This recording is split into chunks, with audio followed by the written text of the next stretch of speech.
Welcome, everyone.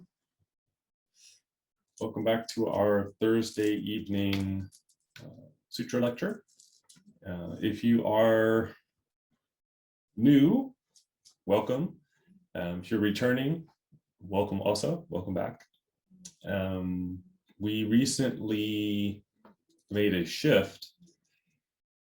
We had been studying the Lotus Sutra for most of the year, but given the current situation with the pandemic and sort of resurgence of cases, we have shifted to the Medicine Buddha Sutra. So we will continue our look into the sutra this evening. This will be the third lecture on the sutra. And as I mentioned previously, we've added to the lecture series sort of a challenge or inviting people to also recite the mantra for Medicine Buddha, and then report your weekly totals during our meeting this week. And we'll see if we can get to 1 million recitations. You've been doing a tremendous job. So in fact, we've made huge strides already. So we may be continuing our mantra challenge, much better than the ice bucket challenge. We may be continuing the challenge to 10 million or some other number, because I think we're going to close in on the 1 million recitations fairly quickly. Historically, in times of pandemic, temples are built, sutras are lectured, mantras are practiced. There are many temples in Asia that owe their origin to the quelling of a pandemic. So generally at the bequest of the emperor, in later times, sometimes local leaders or merchants, they would sponsor the construction of the temple in response to something like a pandemic. So there are many temples that have that type of origin. We, of course, now that we live in a democracy, our government's not sponsoring the construction of temples. However, what we will be doing is enshrining a new statue of Medicine Buddha at the temple. And this is the preparation for that. So please do join. We will be reciting the mantra at the end of today's class. So if you're new to this class, then we will go over that mantra. So you're welcome to join. Before we start, I will put up on screen the verse on the opening sutra, the Kaikyoge. So the prelude to studying the sutra, and then we'll return to the study. And at the end of our class tonight, we will dedicate merit, of course, to all those people struggling with the virus, sending our wishes out to all those who are working in healthcare and attempting to address the situation. Things are getting better in certain parts of the country. Just before we got on tonight, I saw our neighboring state, Idaho, is in a tremendous situation and just really suffering. So despite previous political pressure to have no response, really, it seems that their leadership is finally recognizing that public health measures need to be taken. So hopefully people are coming to their senses and taking this more seriously, and we'll see less suffering. Okay, so before we get started, I'll put that on screen, so we'll recite together. So the Kaikyoge, the verse on opening a sutra. Kyo jin jin mimyo no ho wa yaku 1000万語にも危うことかたし、我今検問し従事することを得たり、願わく如来の真実義を下し立て祀らん。The supreme, profound, and subtle Dharma is difficult to encounter even in 100, 1,000, or 10,000 kalpas. Now I am able to see, hear, receive, and hold it. May I understand the Buddha's true meaning. So we are using the Bukkyo Dendo Kyokai, the BDK translation of the sutra, which is freely available on the internet for download. You may also purchase a hardbound copy. I know many people here have both, but to make it this accessible, we'll be using the PDF. As I've said in previous classes, there are other translations. Feel free to look at those. Translation is an art, and I was just talking right before the class started about the difficulty of translation. If you read the translator's introduction to how they do the translations for BDK, you'll get an idea of some of the hurdles, the obstacles that sort of, part of the landscape when you do translation work. So we are reading a text that was initially written in Sanskrit, was transmitted to China, translated into what we would now refer to as classical Chinese, and persisted, in human society and human hands for thousands of years, and in more modern and recent times has been translated to English. The translation method changes over time, is very different from ancient times. So the modern method is generally one scholar working, on their own to create a translation. So there's a few things that result from that. If you look at different translations, there's generally not agreement on how to translate terms. So you may see the same term translated differently by different scholars. So we're still in an early state where we don't have, let's say, a definitive translation. As an example, behind me, I have, it's heavy. I have a parallel Bible. So for the Christian tradition. So this includes the King James Version, the Modern Language Bible, the Living Bible, and the Revised Standard Version. So if you open verse for verse, is on one page. So you can actually see the diversity of translations from the Greek or Hebrew into different times into English. So I use this as an example of the same issues that we're having with regard to translation. You'll see quite a bit of difference, and as readers we may impute different meanings to the passages based on the translation and the time of the translation. So oh yeah, someone asked to hold it up again. So this is the parallel Bible. So it's a good example. I don't think this is I don't know if this is available anymore. This is older. When was this published?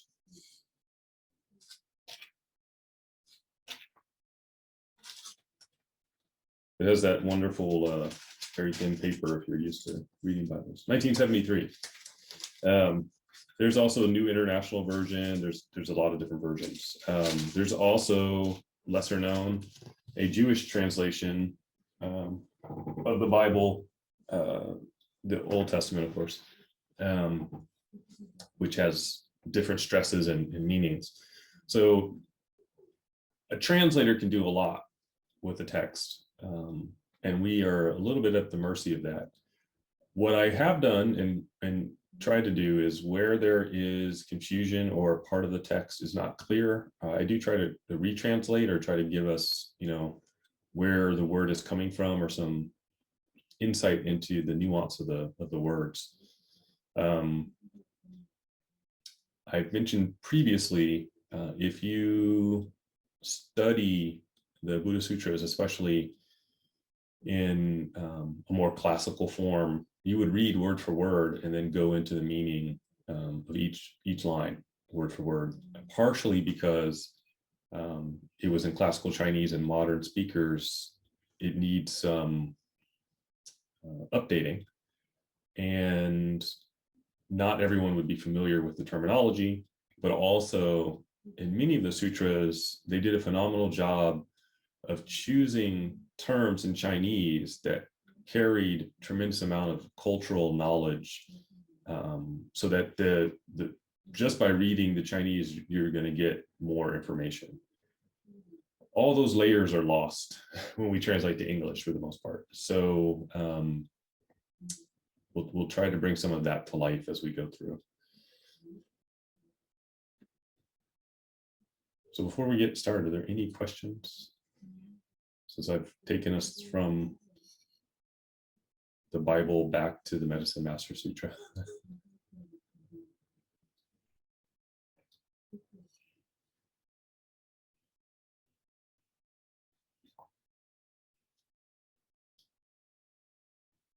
No questions? Okay. We started the first, oh, nurse practitioner, welcome. So it's good to have people that are in healthcare.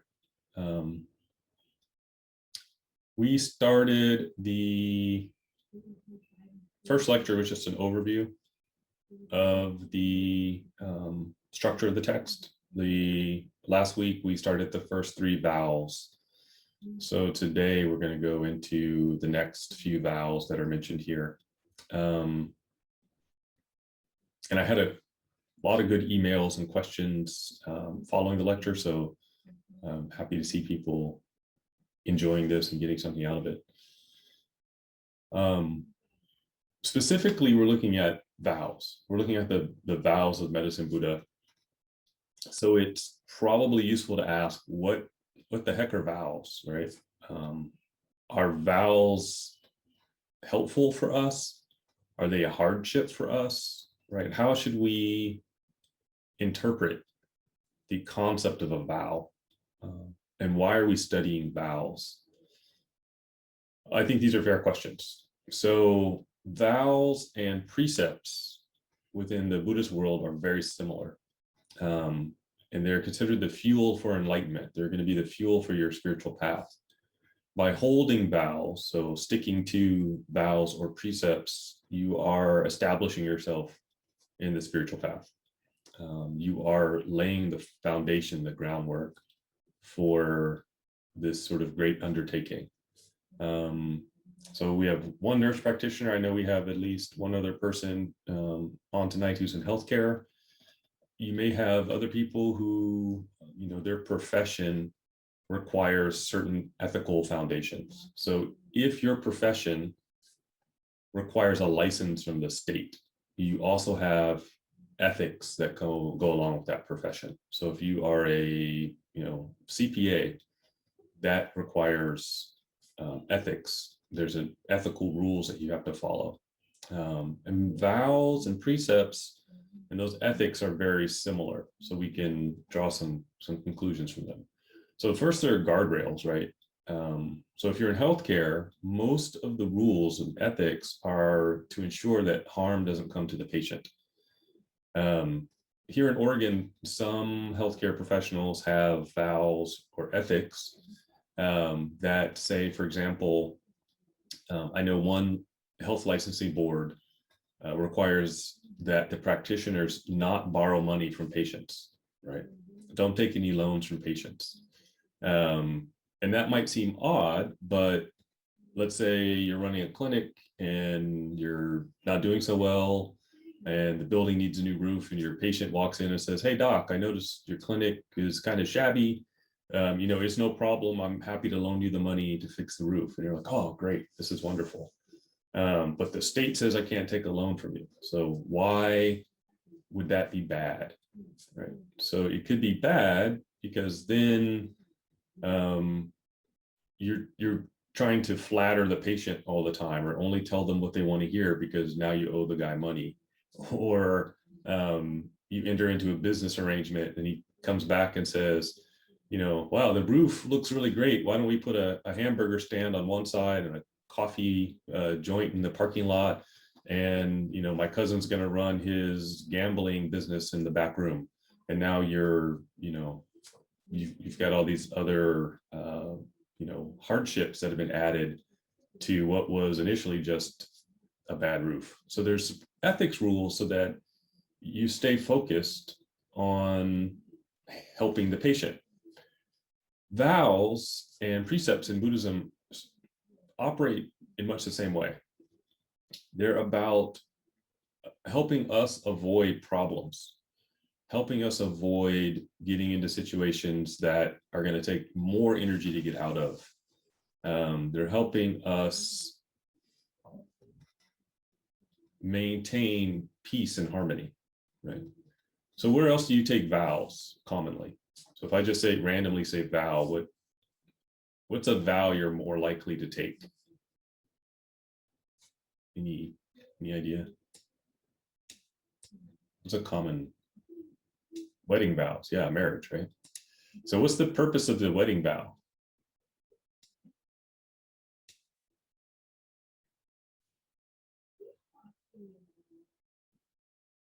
Just for fun? What are you promising to do? Fidelity. Yeah, fidelity. But why? Why not get married and then just, go out on the weekend and date other people? Why has society decided that perhaps having certain guidelines in a marriage is advisable? Yeah, it could hurt the feelings, right? So thank you. Everybody is like on par this evening with the purpose of vows. You could hurt the feelings. So it would undermine the purpose of the marriage. It would undermine the emotional bond, the connection, the family structure that you have in a marriage. So part of what you're building with a marriage, you're understanding the purpose. The same is true in Buddhist vows. You're trying to build compassion, and you're doing that by trying to do anything possible to avoid harming others. So you don't want to hurt people's feelings. You don't want to hurt life. You're trying not to, take more than you need, because you're understanding that how you conduct yourself in the world has an effect on other people. So think about vows this way. Let's say there's somebody you care about, right? Your family, siblings, your own children, your patients, right? What do you want for them in life, right? What experience do you want them to have?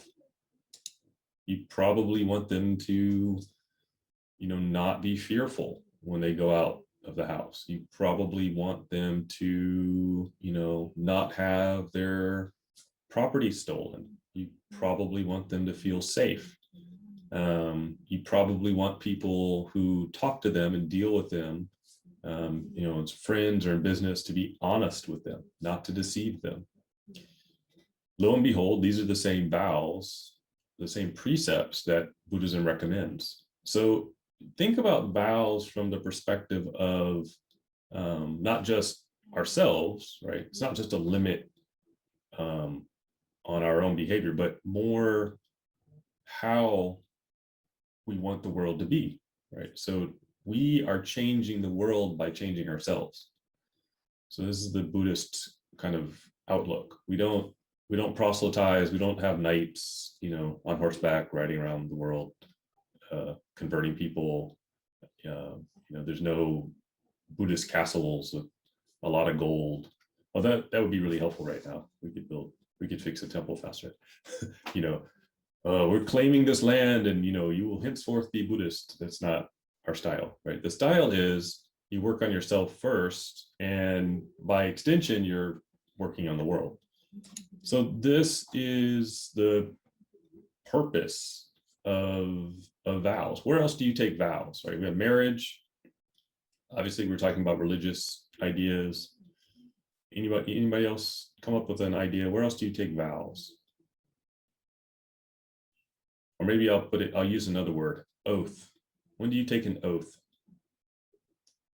At court, yes. Military. Military is a good one. Military and government work. What do you vow? What oath do you swear when you join the military or government? Elected office, yeah. To defend and uphold the Constitution of the United States. Right. What's the purpose of that?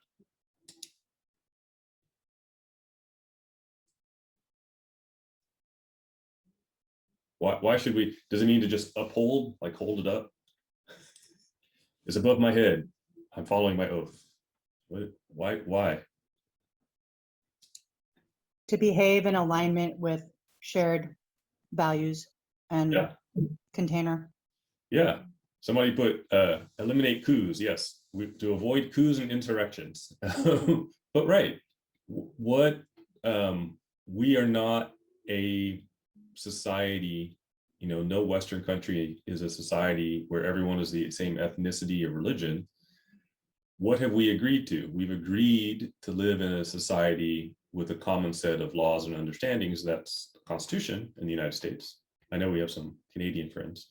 But the purpose of that is we want that stability. We all, think that stability is important.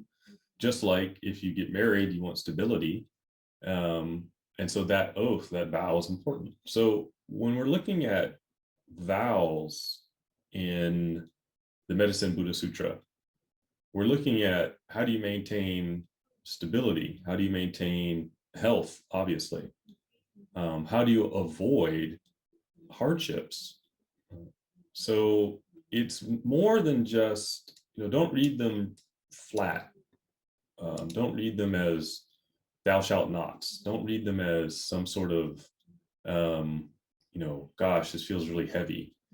Read them as we're avoiding unhappiness. Because the Buddha starts this whole grand experiment with, I look around and it seems to me that the biggest problem that people have is this dissatisfaction with aspects of life, right? That he termed dukkha, which we sometimes translate as suffering. Was there dukkha in January, the US Capitol? Yeah, there's tremendous dissatisfaction. There was loss of life. There was physical pain. Is there dissatisfaction and suffering when people break their marriage vows? Yes. Is there dissatisfaction and suffering when the basic, moral fabric of society starts to break down? Yes. So vows are from this perspective. Vows are not vows are not in Buddhism are not God-given, right? It's not a contract, right? You must do these things or else. This is not how they function.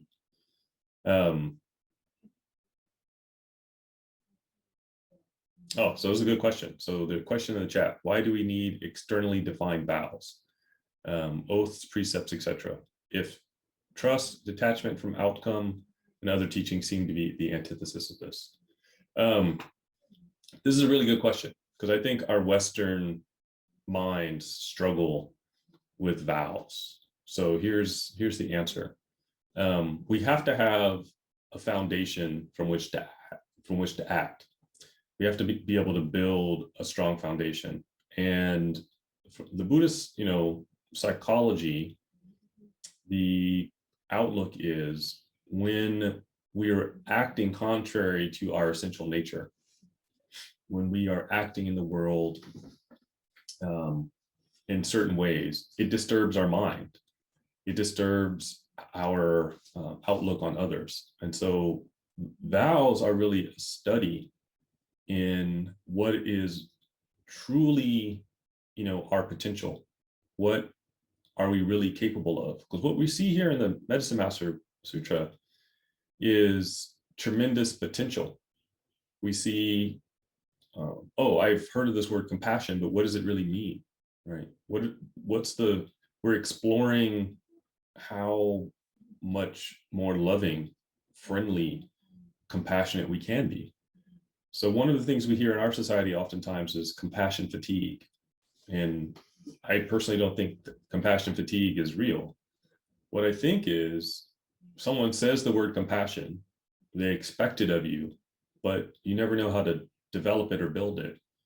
And so, of course, you feel like you run out of it, right? This would be the same as if you have never heard of a marathon, but your friend calls you and says, tomorrow we're running a marathon. And you're like, well, what is that? And then they look at you funny when you collapse after the second mile. Right? Come on, you just ate all the potato chips and sat on the couch yesterday. What's wrong? Keep up. So compassion is bigger than what we think it is. It's within our capacity, but it has to be developed and trained. And the same is true for the wisdom the Buddha talks about. The same is true for the avoidance of the things that don't bring us happiness. But many of us don't know how to develop it or train it. And so vows are helping us develop and train ourselves. So detachment doesn't mean we don't care. Detachment means we're not attached to the natural or common, I'll say this, common emotional response of things so that we can be freer in the world, right? So if you're in healthcare, right, imagine this, imagine your doctor, you come in, you're sick with COVID, you're very ill, and your doctor doesn't have the ability to, let's say, compartmentalize their own emotions or work with your health situation. They're only concerned about themselves in that interaction, right? They're only concerned about how they feel about your illness. You probably have some feelings about this, but right in the United States, it's what, 7 years to become a doctor, and part of that training is how do you approach a patient in bedside manner and all these different things. And then, of course, Hippocratic oath, right? They take a vow. So the idea that vows and precepts are in opposition to the other Buddhist ideas or philosophical components. It's more that they are the foundation of those philosophical components.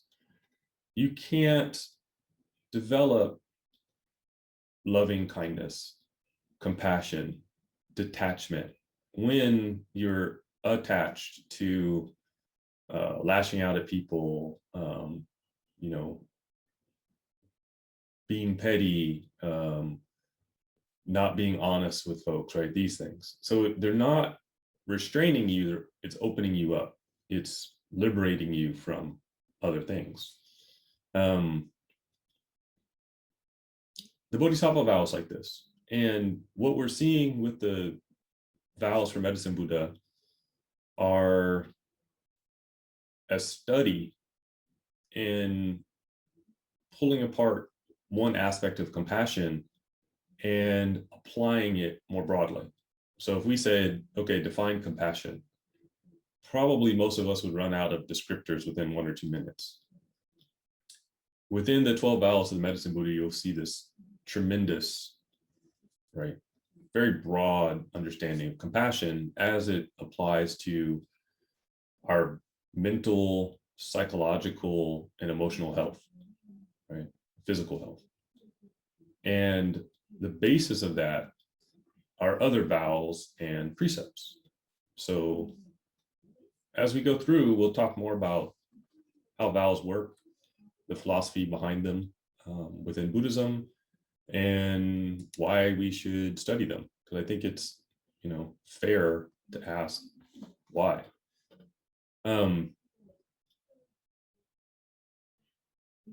Bodhisattva vow in general is something that should be entered into willingly, right? So compassion is something that's developed through understanding. Compassion is something you develop by asking what kind of life you want. And as we get insight into the Buddhist teaching, we start to understand the Bodhisattva vow better. So what is the Bodhisattva vow? It is the vow to liberate, right? To bring along with you on the spiritual path all other sentient beings, because you at some point have a deep recognition that everybody's in it together. Everyone is experiencing the same emotions, the ideas, the same angst, the same basic, qualities of being human. And if you really have compassion for them, how can you, right, leave and say, okay, well, I'm free. I woke up. I have this enlightenment, but everyone else they'll figure it out in time. The idea within Buddhism is that we should, is sort of our fuel. How do we get there ourselves is by recognizing everybody else needs the same amount of assistance that we need. So it's usually described as the 5 great vows. So the realization that living beings are numberless, and seeing them, I vow to liberate them all. Merit and wisdom are limitless. So all the different ways that you can acquire merit and wisdom, these are infinite methods. So you're trying to accumulate them all, recognizing that merit and wisdom are things that you need on the spiritual path. Dharma gates are limitless, right? All the different methods through which you can practice the Buddhist path, right? There are so many different ways. So you vow to study them all. Right? You may not be able to practice them all, but somebody else may need to learn them from you. So you study them all. The Tathagatas, the Buddhas, are limitless. You vow to serve them. And serving them here shouldn't be, you're not just bringing them tea. You're engaging in the same practice and teaching that they did, so that you're keeping the teaching going. And then the recognition or the vow that awakening, right, Bodhi, enlightenment, is supreme, and so you vow to attain it. You vow to attain it not just for yourself, but for others also. So another great question in the chat. Thank you, everybody. It's active this evening, so I appreciate that. So how do you liberate others without proselytizing? Part of that is in the Medicine Buddha Sutra. So showing and displaying compassion to others is one way to liberate them. So what you're seeing in Medicine Buddha Sutra is all the different ways that people suffer, and by alleviating their suffering, then they can be freed up to do practice or have the realizations themselves. I saw a wonderful interview with senior Supreme Court Justice Stephen Breyer, and one of his points was, we have the Constitution, we have a society, and of course we all have disagreements. And his recommendation to people was to listen intently to one another, even if you have incredible disagreements, because somewhere in the listening you will find common ground. And I agree with him. But how do you listen to someone who may have a completely different point of view, or whose point of view you think is abhorrent, or maybe you might even go as far to say evil or harmful? The only way you're going to transform that person is listening and trying to find common ground. The only way you can listen and find common ground is to practice precepts and develop patience, right? Because it may be incredibly difficult to sit with this person whom you completely disagree with, right? And try to hear in whatever they have to say something that you think is there's a commonality. What if we don't do that, right? If we don't do that, then people start resorting to violence. So the more we can practice this kind of patience and this sort of listening, the more we can find solutions, and we can actually address our challenges. That's how we do this without proselytizing. We don't have to go out and tell people you have to convert. We have to show people that it's possible to listen.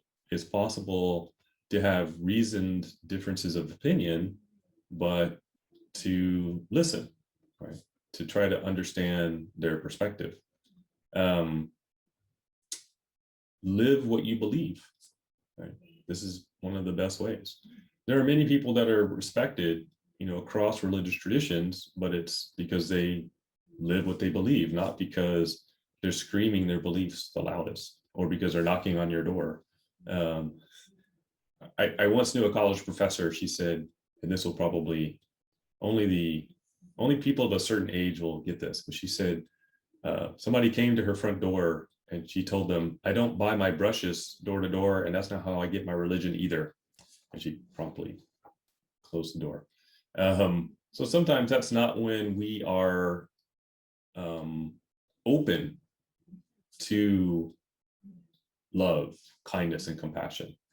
But we are open to it when people take the time to share it with us. So I often hear, people, especially people who travel, they have a certain idea of some other part of the world or some other group. And they say, I went there and I met the people. They were incredibly kind, incredibly wonderful and warm. Not at all what I thought. This has been my experience everywhere I've gone on earth. People in politics, people in certain aspects of society will try to persuade you otherwise. But this has been my experience that, people are the same all over the world. They express it differently, but we have a tremendous amount of common ground. So we just have to take the time to listen. But if you've ever protested something and there's somebody else on the other side protesting against you,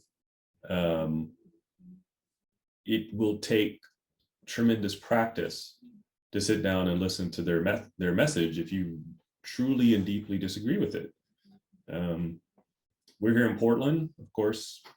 Portland continuously makes news with groups of people opposing one another, and rather than talking or listening, they throw rocks, beat one another, and more recently, engage in gunfights. That's not solving a lot. Nobody comes away going, "Oh, they really changed my mind." So the way we can practice, the way we liberate beings, is by rigorously practicing what we think is the right way to live, and by demonstrating it. I've done it. I've talked to people who don't agree.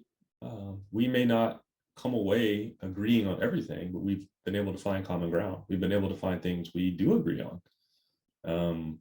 So it is possible. It's difficult. It's incredibly difficult. And that's why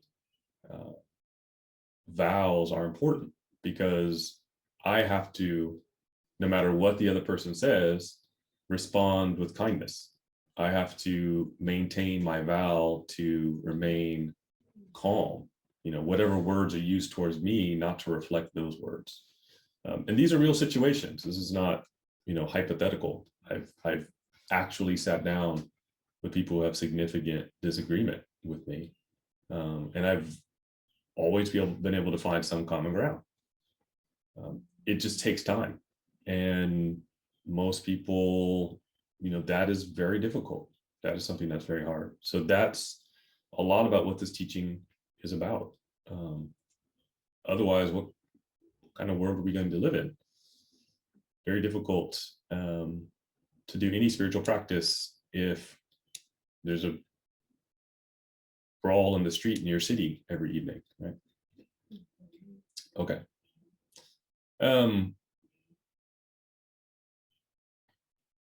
The structure of the vows are built into the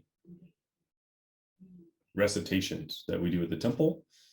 They are built into the structure of many of the sutras.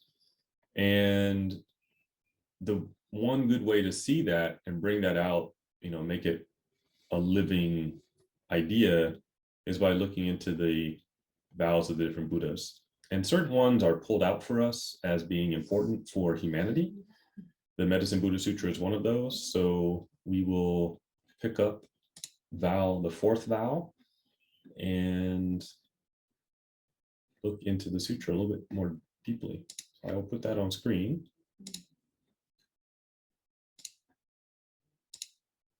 Okay. So we went over the first three vows. So we're at the fourth vow.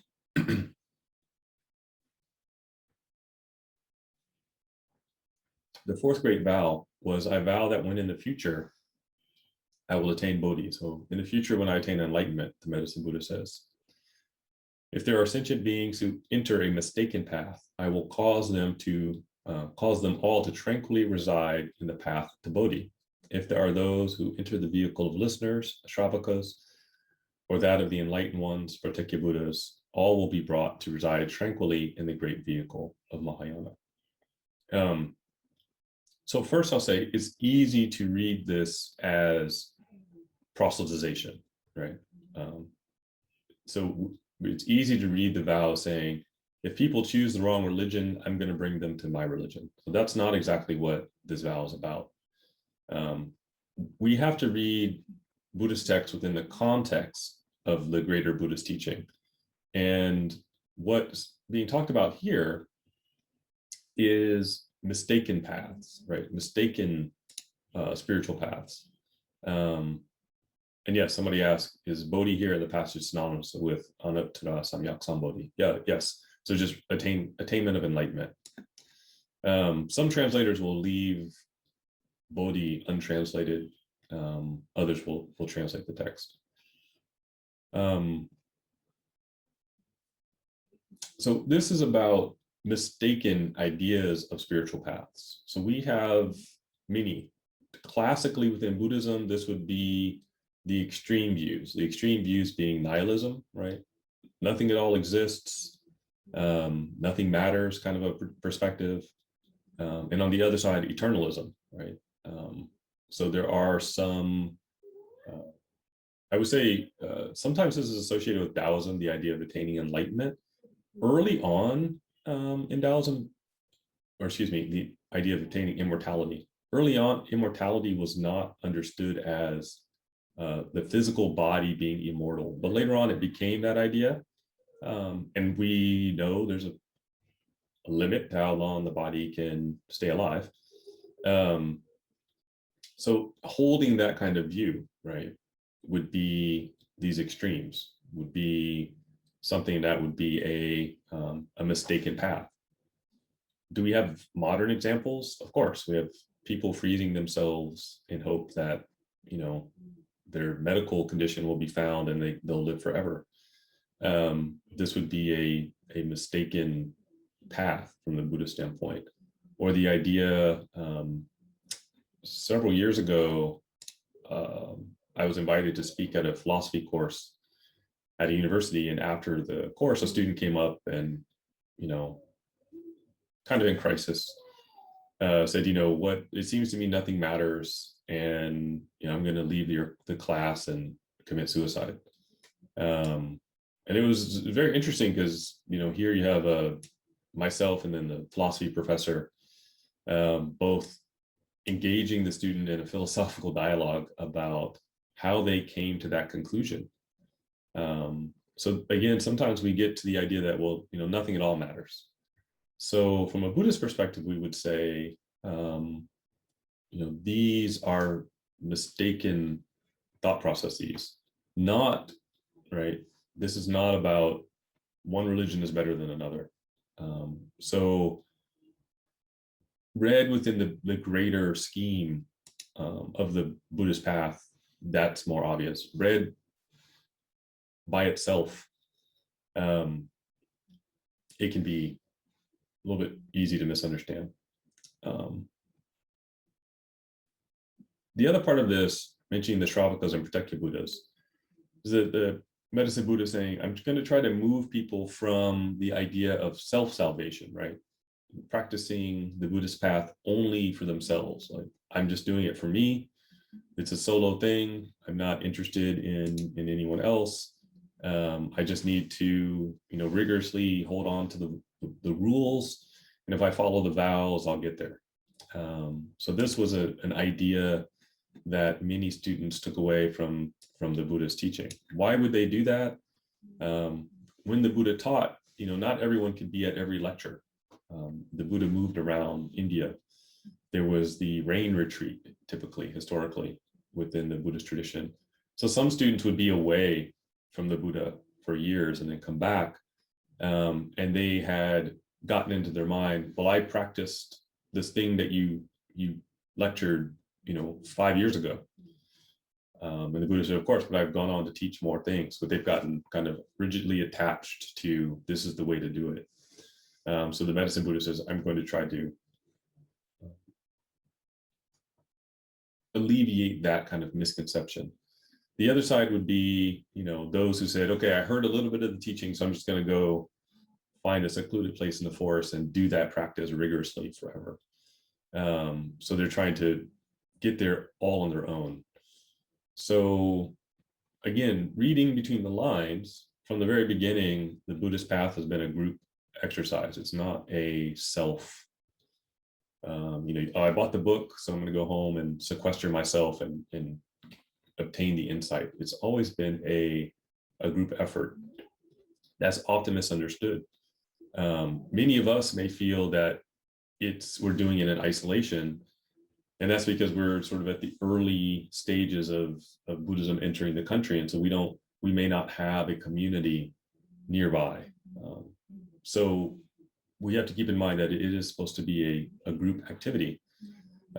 This is shown, the moment that the Buddha attained enlightenment, he went in search of his former companions to teach, and he stayed with them and then, gathered people around him. He didn't say, okay, you heard my lecture, I'm out. And good luck with that. He stayed with them, and it was a group activity. It was always in community. But there were, from the time of the Buddha and on through history, folks who, I'm just gonna, get this and sort of stay away from society.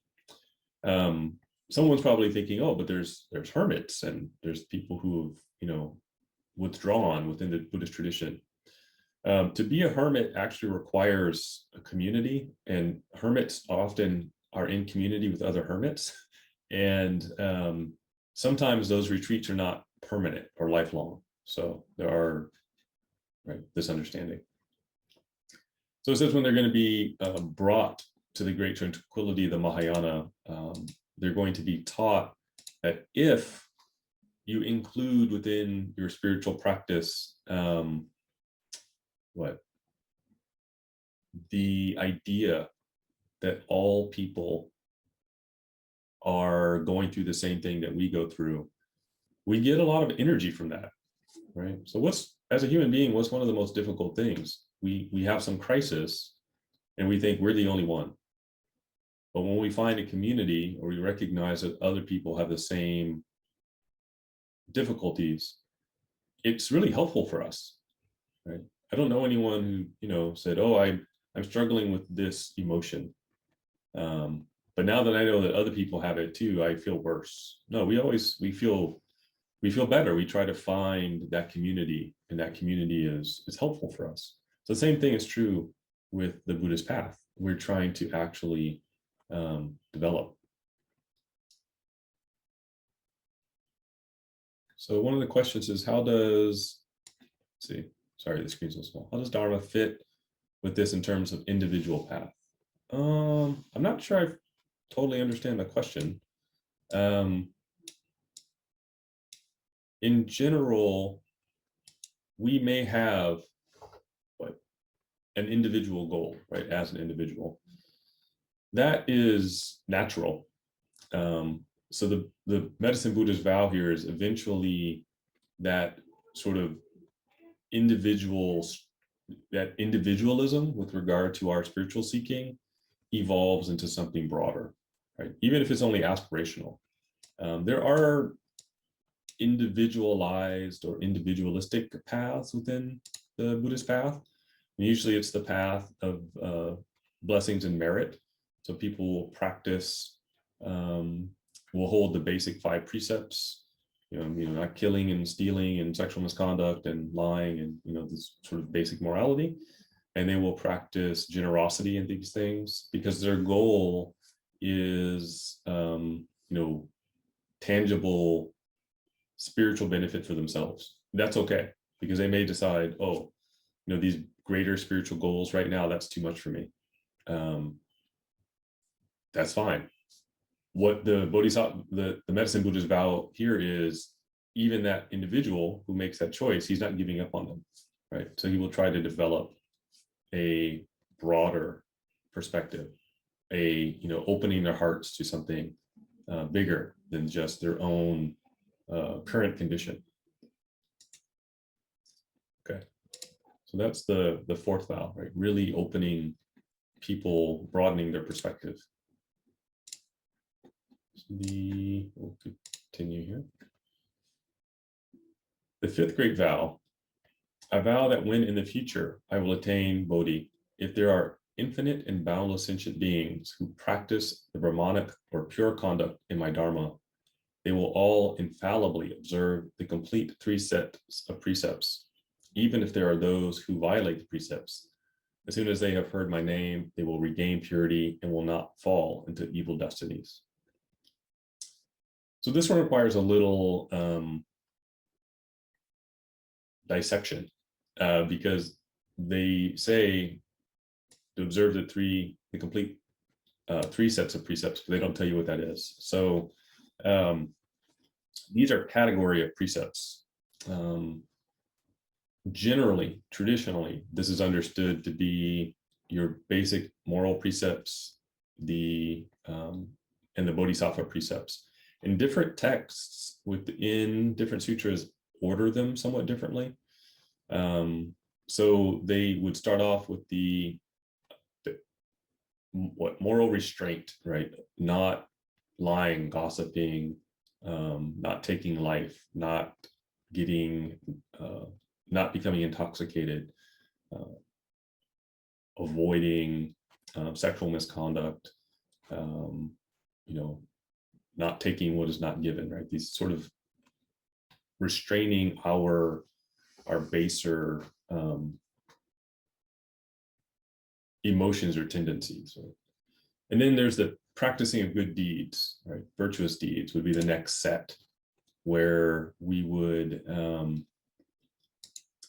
practice things that are works of goodness, things that we're giving to others, practices where we're not just thinking about our own conduct, but we give consideration to the needs of others. And then the third set would be giving consideration to bringing benefit to others, understanding the spiritual condition of others. So there's a large set. Sometimes they're also described as, what do, not just looking at the vows individually, but what do they imply, right? So sometimes you'll see the vow, and I've used an example, not killing, but what does not killing imply? Not killing means you're not taking life, but you're also not, likely stockpiling things that are involved in the taking of life. And by extension, that makes it a lot harder for there to be accidental harm to others. And, the implications are quite big. This is America. Constitutionally, we have, certain rights. There are rights in the Bill of Rights I choose not to exercise. So I do not own guns. And some people have said, why don't you own guns? So if you want to rob me, go ahead.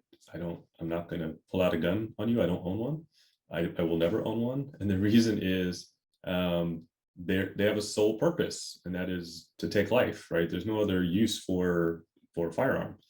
And if I don't want to take life, then I'm not going to stockpile or deal in those items. I'm not going to put my money into an industry that furthers or makes it easier to do that. So if we look at the implications of the precepts, we start to see that they start to go out bigger and bigger and bigger, right? The same with stealing. So stealing within Buddhism is not just, what you put on a ski mask and you go into a store at nighttime and you steal TV or something. It's also not taking what is not given. The other day I was out in town and I passed a park bench and someone had left their iPad on the park bench. So I said, oh, should I take it and turn it into the police, or should I leave it so that the person can come back and find it, right?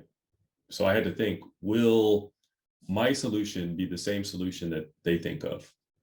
Will they think to contact the police, or will they just assume it was stolen? So I thought about it for a second. I thought, okay, well, it's a nicer area. It's more likely than not the person will come back and find it than it will be stolen. So I don't want to just take it, right? Nor should I assume, oh, it's lost, so it's mine now. It wasn't given to me, so I didn't take it. So we should think about the implications, of all of these choices, these vows. The vows are not meant to be rigid. They're meant to be, for us to think about, to explore, and to give consideration to. So one of the comments is, so animals are life, so are trees and plants. How broad are we going? To eat for nourishment and do no harm to others, animals and plants, flowers and oils. You have to eat to live, right? That's a requirement. If you don't eat, you will be the burden on someone else. In fact, if we go further down into the vows, or I think we already passed, one of the vows for the medicine Buddha is for people to have the basics of life. That is food. So we should eat. We should also consider our impact on the world. What do we eat?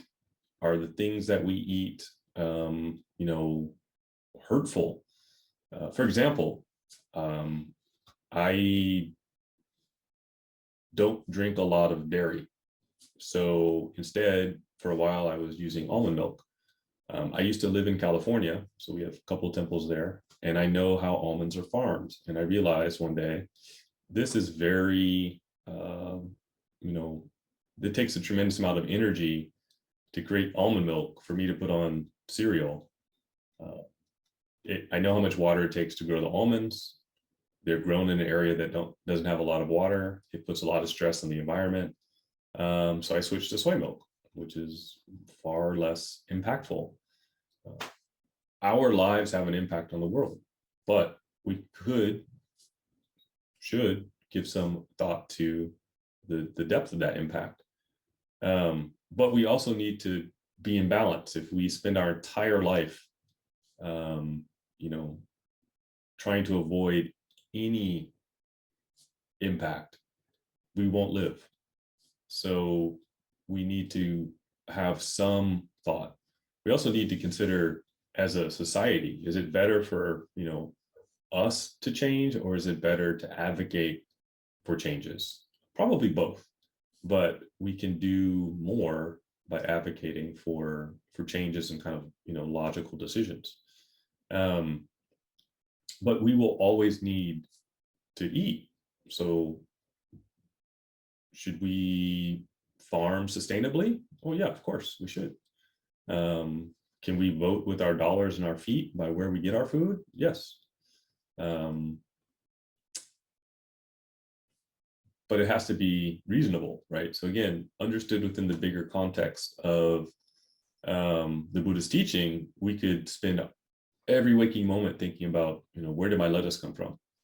And then now we don't have right thinking. Our thinking is imbalanced with only this one thing. There's also a concept within Buddhism is attachment to vows. Are we overly attached to vows without being flexible?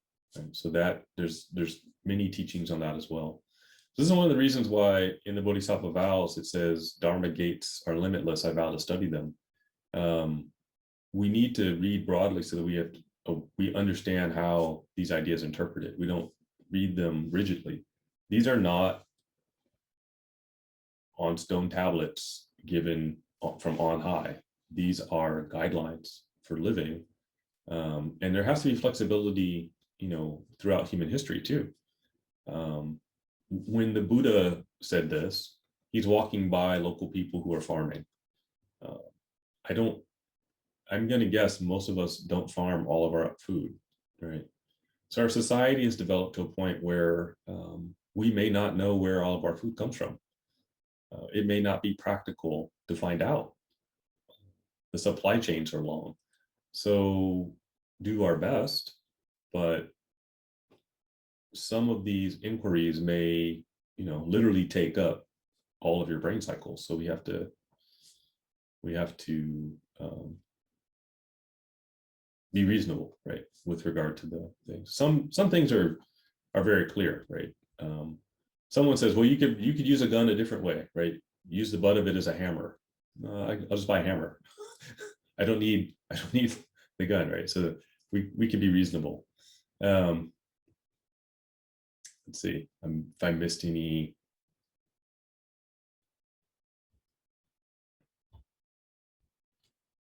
Oh yeah, so one of the questions, so speaking of change and precepts, once you become aware of the precepts, is it good practice to refer back to the past when you have done actions against the precept before practicing it, and refer to those prior infractions during repentance and ritual meditation? Yes, so there is one of the reasons why we practice repentance is so that we can reflect on, when we have lived or acted in a way contrary to the precept, reflect on it and say, I recognize I did this, so I will practice in the future not to do it.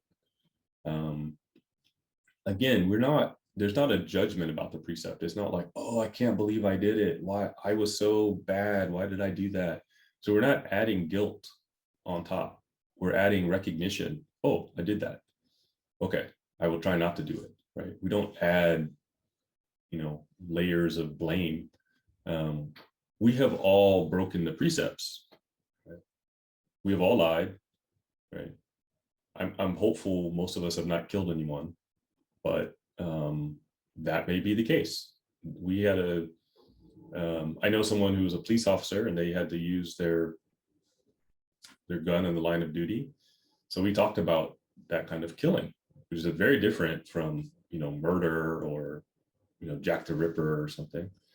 But there's still karma associated with killing. So we have to explore that. So all of these ideas, we have to explore them. And looking at the vows of a particular Buddha is a really good way to explore what kind of harm is possible and trying to avoid it as much as possible. But it's also understanding and having compassion for people's experiences. It's not to blame ourselves. It's not to guilt ourselves into inaction. It's not to condemn ourselves, right? Because if you look at the second part, and I'll put this back up because this is also really important. Even if there are those who have violated the precepts, so we've all done it, as soon as they have heard my name, they will regain purity and will not fall into the evil destinies.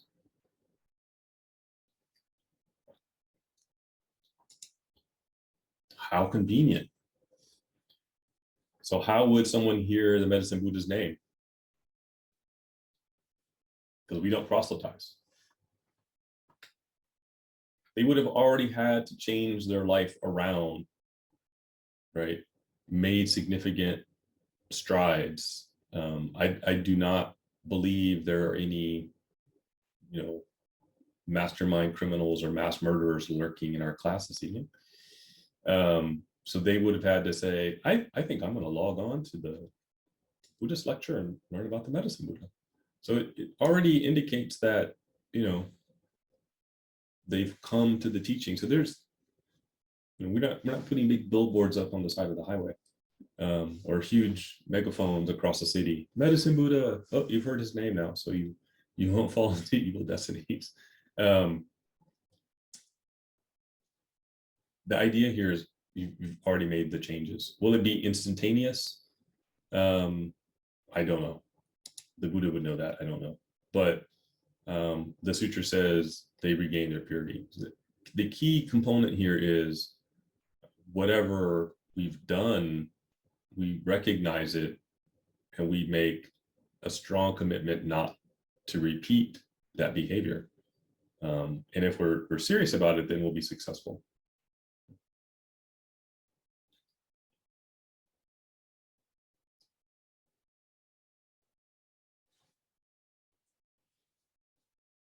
Yeah, there are many. When it comes to food is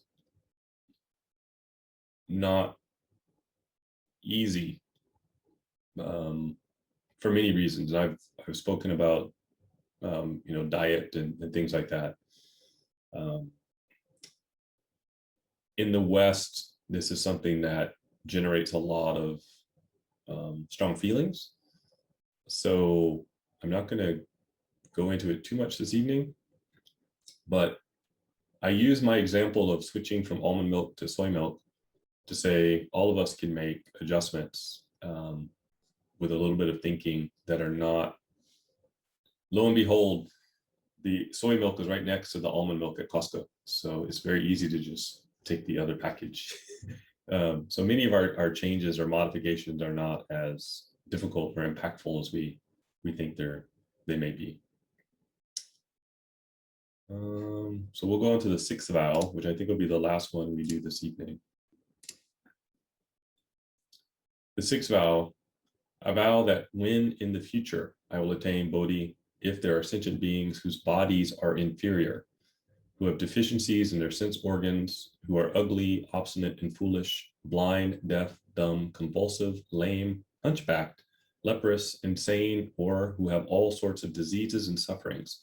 As soon as they have heard my name, they will all obtain beauty and sagacity. Their sense organs will be intact, and they will not suffer from any diseases. So I talked earlier about translation, and this is where we're gonna retranslate. So these terms are not politically correct, but they're also not totally correct. So we'll look into these terms. They give, as is translated here, it gives a little bit of a misconnotation. So it says, those sentient beings whose bodies are inferior. What it's discussing here is some sort of physical limitation, deformity, something about the body is not whole. So, any parent, when you have children, one of the first things people wanted to know before modern science, do they have all their fingers and toes, right? Are they fully formed? This is what the sutra is discussing. Is the body fully formed? First of all, why would that be a problem? So not just a disability, but only recently, especially in Western countries, have we trained people to have compassion towards those whose bodies are not fully formed or who have a handicap or disability. In many places in the world, anything that's out of the ordinary with regard to the physical body isn't just a hardship because, you might be missing a limb, but the society may not accept you. This is actually built into some religious texts. This is a huge, tremendous difficulty for people. So let alone having a disability, even more so if the society sort of blames you for it or doesn't accept you. So this vow has a lot to do with the suffering that comes both from the physical disability, but also then how the society sees you. I would say, please, if you read ahead, keep that in mind. These vows have a lot to do with it. This is not Buddhism saying this is a problem. This is Buddhism saying we recognize humans suffer because human society is difficult when you have these things. It's just a recognition of reality. It's not an endorsement of reality. It's just a recognition. So the first one here is, I'll put this back up on screen in case you don't have it in front of you. Whose bodies are inferior. So there's some disability. Who have deficiencies in their sense organs. So there's some disability with regard to sight, sound, hearing, taste, touch, right? Or who are ugly. So this is the first one we're going to retranslate because ugly is not actually the appropriate translation here. The word in Chinese is shulao. It's actually a translation of deformity. So there is some deformity that the person has. Many deformities, we have plastic surgery today. So actually in Western society, you may not see people with significant deformities. Many of them are fixed. But if you have seen someone with a significant deformity, regardless of, how you were raised or whatever, you may be shocked, right? Most people, for example, I think a very common one is cleft palate. Most of these are fixed now when children are young. But if you've ever seen an adult, with cleft palate, if you haven't seen it, it can be shocking. So this is what it's talking about, right? These sort of difficulties that are shocking sometimes to people. And in the West, North America, United States, we have laws about people having access to these things. But in other parts of the world, sometimes children were just abandoned. Sometimes people were cast out. So this kind of suffering that comes from a deformity of the body is something where the medicine Buddha says, I recognize. It's not, ugly is not a good translation. That's not really what it means. It's not that you aren't good looking. It's that, you may have a deformity. So I take a little bit issue with the translation. There's actually, the Sanskrit term really is more about deformity. The next one is obstinate. This is actually and you'll notice these alternate between physical and psychological. It means you don't, you're stubborn. People who are very stubborn.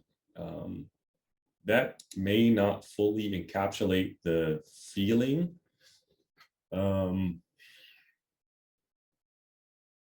I have known people who are very capable, but they've so dug in their heels on certain ideas that they act against their interests continually, right? And you cannot dissuade them from that course of action. They will, double down over and over.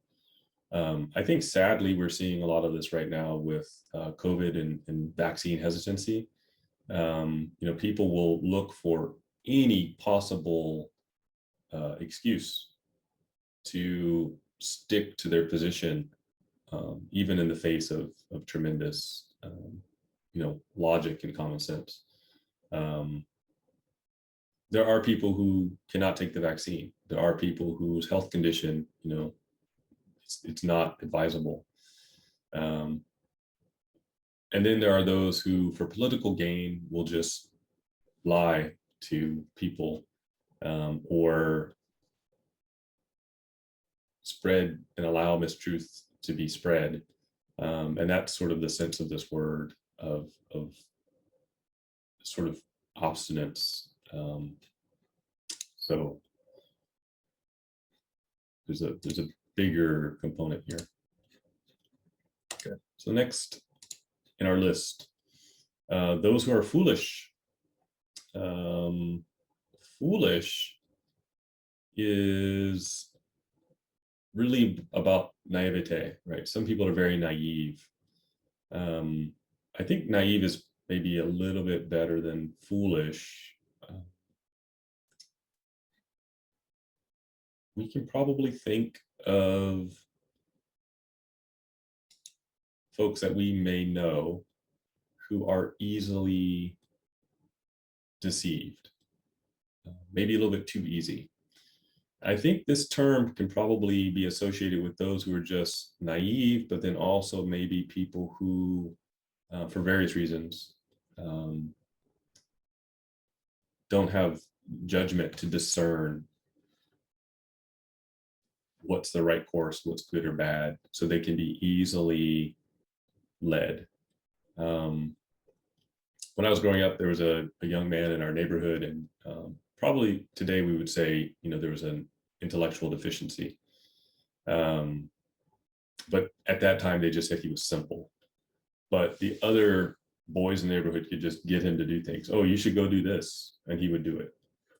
So there was an inability to make determinations about right and wrong, and if something was a wise course of action or not. And so people took advantage of it. So again, you're looking at not just the condition, but then what's the impact or the effect for the person in society, right? So this is helping us broaden our concept of compassion, right? Who do we have consideration for? So those who are blind, that is a correct translation. Deaf. Dumb, of course, we don't use this word so much anymore. So those who are unable to speak. Convulsive, that is correct. Lame, hunchback, leprous. The hunchback probably would say, again, some sort of physical disability would be the right thing. And then, I would stop on leprous. So has anyone seen leprosy? This is like polio. Unless you've traveled, you may not have seen leprosy. I have seen large groups of lepers, because it's something that's largely been eradicated from Western society. When you see it, it's quite shocking.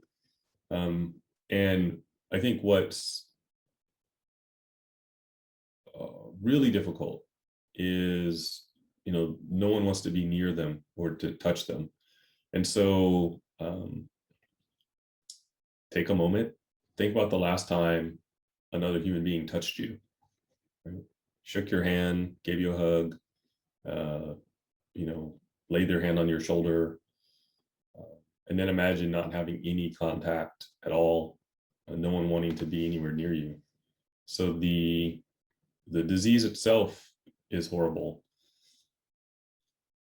Having people, run away from you, push you away, push you into being that separate from others is also incredibly hurtful. So again, looking at this list, not just from, oh, that's a disease, or that's a condition, but also then what is your relationship to society? And then what would be our response, right? So this is encouraging compassion, broader compassion. And that compassion comes from insight into, what is their experience. Insanity. This is actually, as a broader meaning, sepa in Sanskrit. It can also mean demented, like dementia for older people. So the meaning here is much broader. So we have a lot of conversation in our society now about Alzheimer's and things like that. So the compassion here is, of course, for the person who is experiencing it, but also sometimes if we don't have a good understanding of it, or society doesn't have a good understanding of it, what becomes of that person? So again, this is, we have a large community of unhomed people here in Portland, and if you walk around downtown in certain areas of the city, we'll come into contact with people who, they're living in tents, and some of them have lost their housing. Some of them, are living in cars and are holding down jobs. And a lot of other people have, significant mental illness, and so it makes it very hard for them to engage with society. This is asking us to recognize, right, what is the impact of that type of mental illness, dementia, if it's not treated, if you don't have support. So it can be incredibly hurtful, damaging. The impacts are quite broad. The same is true for those who love the person who has that mental condition. When they when you're the daughter and father doesn't recognize you, right? So the idea of compassion, when we look into the vows, we're trying to really understand the full contour of the condition, and how that person exists in society, and why we should have consideration for their condition, their situation also. Let's see. So any of these people, as soon as they have heard my name, will all obtain beauty and sagacity. Their sense organs will be intact, and they will not suffer from any diseases. So how is this the case? Right. So the sutra is saying, from a Buddhist standpoint, if you come into the contact with the teaching once, you will eventually come into contact with the teaching again. And at that time, you will be reborn without these difficulties. So it doesn't mean that there's a miraculous, recovery immediately, or if you have a deformity and someone whispers the medicine Buddha's name, then suddenly your deformity goes away. It's all the vows are both for us to learn to have compassion for these different situations, but also to recognize the impact of the conditions on others, and as such develop our compassion. So there's a much broader meaning. Okay, I'm going to pause there because we're almost out of time. So I want to make sure I pause and ask if anyone has any questions, which is also opportunity to take a sip of tea. So.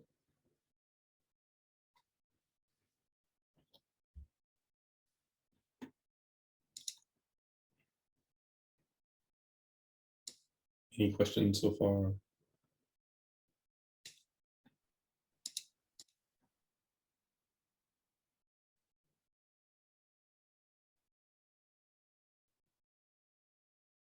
Oh, so the question about the mantra?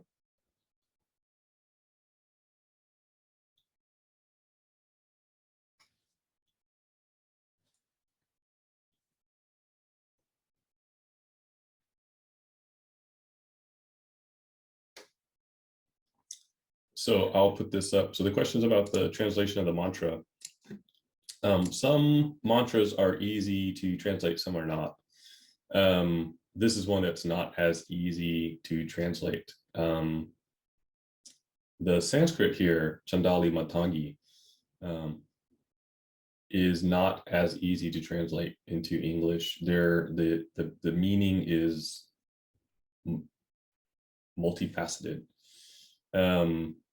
We don't have a ton of time. What I will do though is try to parse the Sanskrit for you, so we can talk about it next time, and have more of a conversation about the meaning for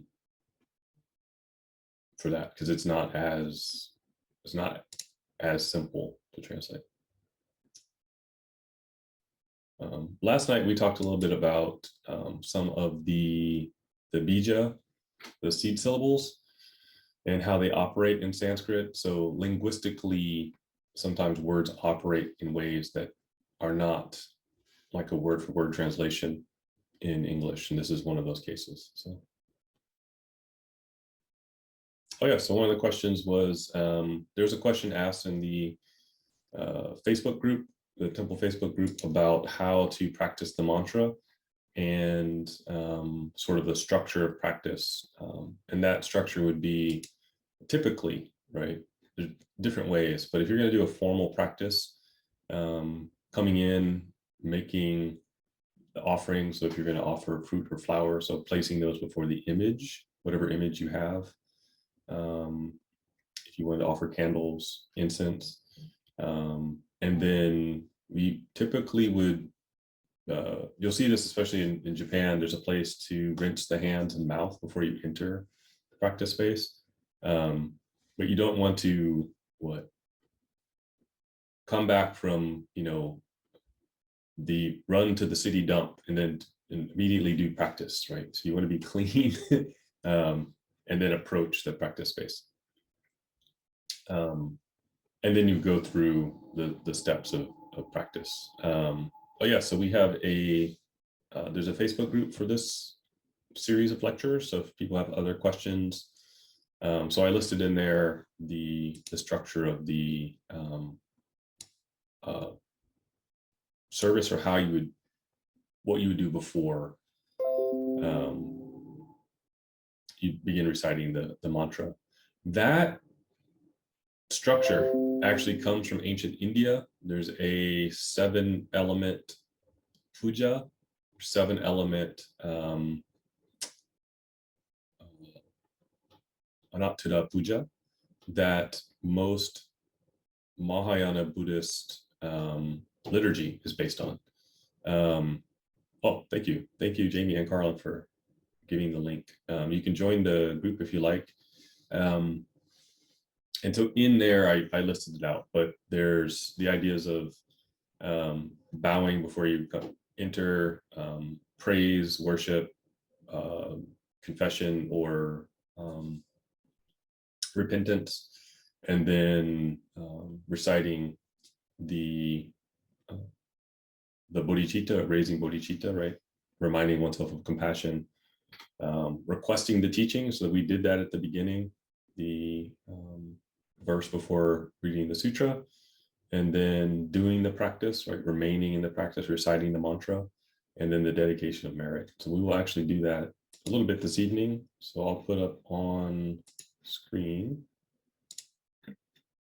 the mantra. So if you're new, the mantra is On Koro Koro Sendari Matogi Sawaka.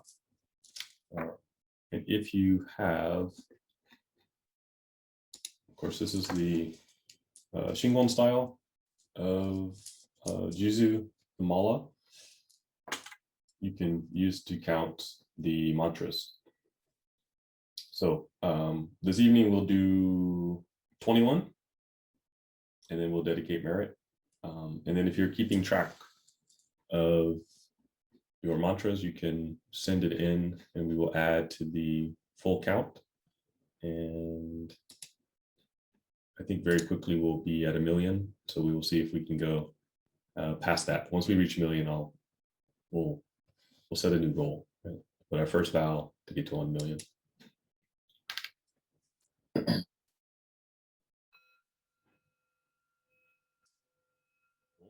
Koro koro sendari matogi sawaka. On koro koro sendari matogi sawaka. On koro koro sendari matogi sawaka. On koro koro sendari matogi sawaka. On koro koro sendari matogi sawaka. On koro koro sendari matogi sawaka. On koro koro sendari matogi sawaka. On koro koro sendari matogi sawaka. On koro koro sendari matogi sawaka. On koro koro sendari matogi sawaka. On koro koro sendari matogi sawaka. On koro koro sendari matogi swaka. On koro koro sendari matogi swaka. On koro koro sendari matogi swaka. On koro koro sendari matogi swaka. On koro koro sendari matogi swaka. On koro koro sendari matogi swaka. On koro koro sendari matogi swaka. On koro koro sendari matogi swaka. On koro koro sendari matogi swaka. On koro koro sendari matogi swaka. And then reciting Kobodaishi's mantra, so the scroll behind me. Namo Daishi Henjo Kongo, Namo Daishi Henjo Kongo, Namo Daishi Henjo Kongo, Namo Daishi Henjo Kongo, Namo Daishi Henjo Kongo, Namo Daishi Henjo Kongo, Namo Daishi Henjo Kongo. The dedication of merit, or maybe better stated, the sharing of merit. It's the Japanese. Nega waku wa kono kudoku wo motte amane kuisai niyo boshi. Orera to shujo to mina tomo ni butsudo wo jozen. May these merits be shared by all beings everywhere, so that all of us together may attain supreme awakening. Just a note, if you're practicing the mantra, you do not have to recite it out loud the entire time. Practically, your throat will get very scratchy. So you can recite the first few out loud, and then the rest can be silently to yourself, or almost like a whisper. So there's no need to do it all out loud the entire time. But yes, and if you are practicing with us, please submit your mantra count by email. So that's in the chat, the events at shingonpdx.org. So we are keeping track of the total mantra count. We are already making significant progress very quickly. So I appreciate we are, again, in the midst of the pandemic, and this is a way for all of us to send some of our loving kindness to the world that desperately needs relief from the pandemic. But also, if you looking at the medicine, Buddha's vows, trying to understand all the permutations of suffering, both physically as a part of the virus, but also all the different aspects of suffering and all the ways that we need to develop compassion. So,